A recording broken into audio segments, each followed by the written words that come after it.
design, build, optimize methodology ensures successful ERP software implementation from start to finish. These structured phases guarantee a smooth and effective process, maximizing your results. The design phase is foundational. We conduct workshops to understand your requirements, map processes, and define your future state, culminating in a design document blueprint for system configuration and your minimal viable product launch. During design, it's important to engage stakeholders, communicate openly, and come prepared to each workshop. In initial configuration, we bring the design document to life. Consultants configure core modules, showcasing key workflows, while your team prepares data and explores the system with training tools. Data migration begins with importing sample data to validate the configuration and setting up test users and workflows. Be sure to assign dedicated team members to prepare, complete, and review data templates meticulously to avoid errors or delays. Prototyping validates the system setup.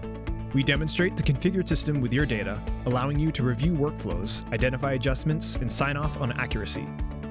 Our goal is to schedule prototyping sessions promptly after configuration, so your subject matter experts can provide actionable feedback to keep the project moving. Once configured, master data migration ensures operational readiness by importing complete datasets into test and production, validating accuracy, and securing client sign-off. When master data has been migrated successfully, it becomes the client's responsibility to maintain and update the data as changes occur. For projects with custom needs, we develop and test custom features, integrations, and reports, aligning modifications with business needs for seamless user acceptance testing. The user acceptance testing validates the system meets business needs and prepares users for go-live. Process owners test workflows end-to-end, identifying and resolving issues before final approval. Ideally, UAT begins about 6 weeks prior to go-live. Start building end-user documentation during UAT Streamline training. End-user training builds user confidence with hands-on practice and clear documentation.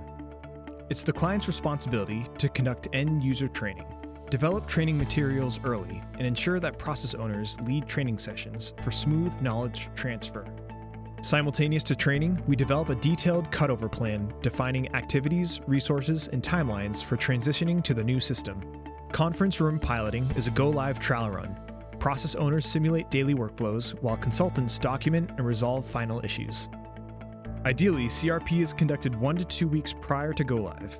It's essentially a readiness assessment for the final go, no-go decision. Cutover involves transitioning from legacy to the new system, halting old operations, migrating open transactions, and shifting entirely to the new platform during go-live week.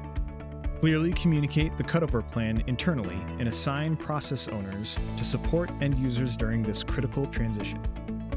Post-go-live support stabilizes operations on day 1 of the system launch, resolving immediate issues and addressing fast follow tasks. Often referred to as hypercare, post-go-live support ends 30 days after go-live.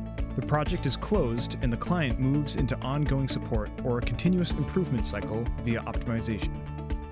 Our optimization service maximizes system value through continuous workflow refinement, enhancement implementation, and periodic system reviews aligned with evolving business needs. Our design, build, optimize methodology delivers faster go-lives, user confidence, and lasting success. At Business Consulting Leader, we're here to support you every step of the way.